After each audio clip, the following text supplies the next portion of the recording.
Yeah, I haven't done the Deco Lounge in a while. I was doing the 800 Club up the street, but I guess they're not doing that one anymore. It didn't last very long, unfortunately. Dildo Wars is playing next door to it, and that's been going on for like 4 months. So that's going strong. I love the idea of a comedy night in the Tenderloin because I mean, even if the comedy's not funny, there's some funny shit going down somewhere around. You could probably just, if you don't like my jokes, you could probably just peek your head out the door and there's probably some old man in a crotchless wetsuit, like, blaming a stop sign for his wife leaving him.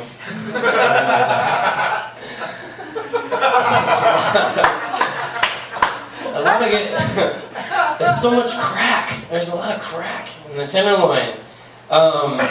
Everyone's like, half the people walking around at 9:30 look like goblins from the labyrinth.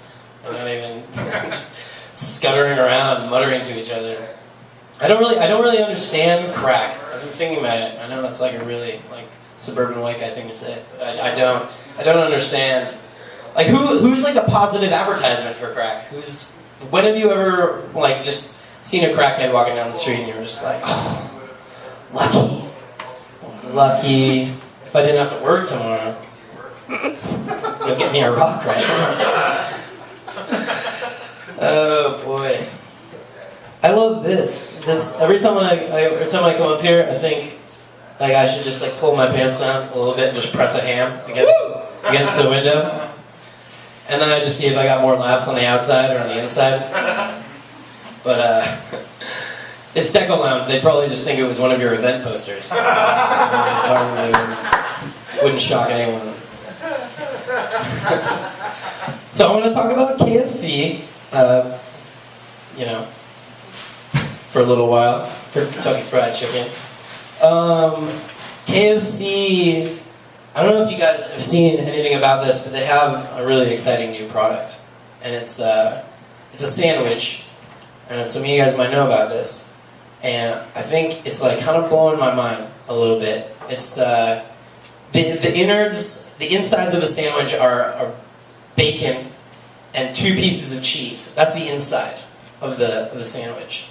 But it's the outside of the sandwich that is actually just fucking amazing to me. It's the bread is, or the bun, if you will, is fried chicken.